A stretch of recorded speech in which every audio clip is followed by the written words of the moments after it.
nervous.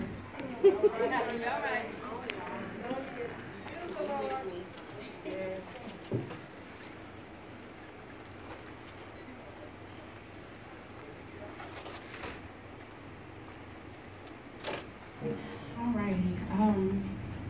So I know that the topic that Ms. Tina gave me was about coming from the heart and finding strength in my weakness. My primary scripture is going to be from Psalms 46:5, which reads, God is within her. She will not fall. God will help her at break of day. It says, I remember the exact moment in my life when I felt brokenness for the very first time. It's not so much about the incident itself that occurred, but it's about the feeling and what my heart went through. It felt as if someone ripped away a piece of me and gave it to another woman more deserving than me. I began thinking I would deserve love, happiness, security, or completeness. Psalm 139:23 began to resonate with me while a little later in my life when I began to study the Word of God. It also reads, search me, God, know my heart, test me and know my anxious thoughts. And then also Psalms 25:7 reads, relieve the troubles of my heart. God help me today. And free me from my anguish. I was brought to a place where I was stuck in the misery of my mess. My life was no longer bright and full of life, but it sucked the life out of me. This moment ailed me every time I woke up in the morning. As I went to work, as I avoided my friends, as I was silent around my family, as I mothered my daughter, and in my role as a wife, as I tried to get a good night's rest. My brokenness became my personality, my reality, and my circumstantial proof that brokenness was just that I was broken. I recall telling my sister, I'm damaged and broken. And I'm going to read y'all what I wrote to her. On May 27, 2013, I said, Goldie, I feel broken and damaged. I feel alone and can't believe what's happening in my life. What is God taking me through? She said, you're not alone. I said, but why me? She said, God's plans are unknown, but great in power. I said, but I hate me. She said, don't go there. She said, you are a strong and powerful woman of God. At the end of that conversation, her words to me, you are a strong and powerful woman of God. From that moment forward, I began believing and trying my best to live in such a way. You see, my sister didn't just type some words on a piece of paper to me. I began to pay attention to the capitalization that she put on those words. The first word being you. That was me, even in the pit of my mess. The second word, strong. That's the strength that I had to pull from. Powerful. That's the might and the grace that I needed to use. Woman. That's who I had to see myself as without thinking about my lack. And God, He's my creator. Yes, Lord. The very one I needed to turn to. Yes. It says I looked at that very statement daily. Because when I looked at it daily, I would begin to use it. I would begin to be it. And I would begin to walk like it. And God, He will bring me through it. Psalm 73:26 reads, my flesh and my heart may fail, but God is the strength of my heart and my portion forever. I began looking at my brokenness just as that. Broken. I was set free from who I was. The life I thought was good for me. The attitude I behaved from.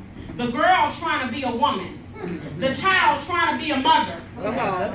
And the teenager attempting to be a wife. Come on now. I was set free. Yes, Lord. And God was about to do something awesome with me. Yeah. Through me and around me. Yes. And that would make me a vital member of his kingdom. Yes. That night and many nights thereafter, I went to the foot of my bed and cried out to God with very few words. It was just me, God, and my tears that could fill a whole river by themselves. Amen. My tears were cleansing me from everything that I had endured from 17 years old all the way up to 25 years old. I started spending time with God, not just on Sundays, but whenever a crisis came about, I made sure I went directly to God. Yes. And God allowed me to see who I really was, who I really am, a woman of God, just like all of you. You are women of God, and we have to walk as we are women of God. Yes. Psalm 51:10 says, create me a pure heart, oh God, and renew a steadfast spirit within me. Yes, Lord. God was equipping me to carry out his purpose, his plan in my life.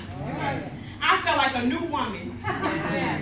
My worries about what people thought about me because of my decisions of having a child at a young age, marry my husband despite what he could provide or not could provide to me and my child. The attitude I held so strongly to that didn't please God began to fade away. And I began to change. Yes. My purpose became my passion. Yes. And my purpose is serving God, is serving others, is serving the youth for what God put inside of me. Yes.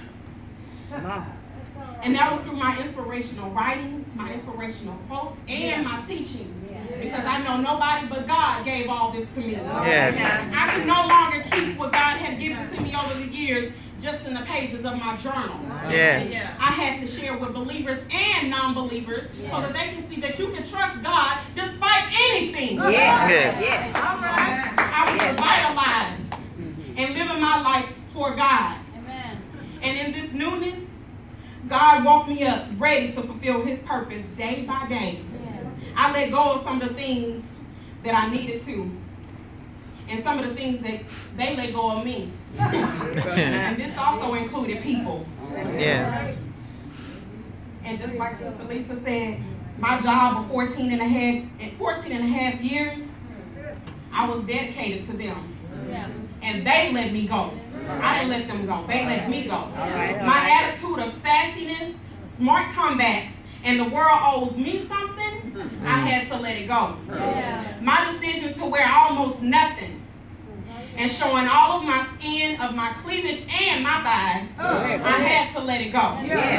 My drunkenness that I indulged in every night, I had to let it go. Amen. My anger that I walked around just being plain rude, I had to let it go. Yes. God reminded me that I have his spirit within me, and my temple cannot, will not, and should not do whatever my Yes, flesh Lord.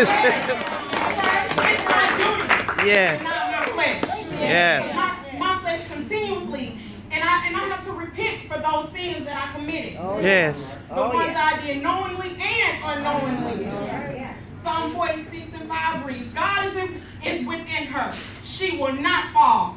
God will keep her at the break of day. Yes. God is within her. The Spirit of God is within this body and this mind. She will not fall. If I have the Spirit of God within me, I can't fall and allow my circumstances to cause me to be a woman of hurt. The pain and the long suffering that we're all subject to, God will allow me to handle that with grace and rise above it. Yes, Lord. God will help her at the break of day. From time to time, I wake up and I say, God, I know you're right here with me, and you're leading me. Yes. And in my conversations with God, when I'm praying to him about all my requests and everything, I'm so glad that God filters through what I want and gives me exactly what I need. Yes, Lord. Thank you, Jesus. Sometimes my thoughts are not the same as God. So I can appreciate God not giving me everything that I need. But that's a vital part of how God works and how he helps all of us, filtering through our prayers, Yes. and getting to the core of what we need for this day. Yes. So the next time, ladies, when you feel brokenness settling into your life, just be reminded that it's just that. It's broken. Yeah. It's releasing who you were Yeah. and what you were doing and catapulting you into the purposeful life that God has predestined exactly for you. Amen. Amen.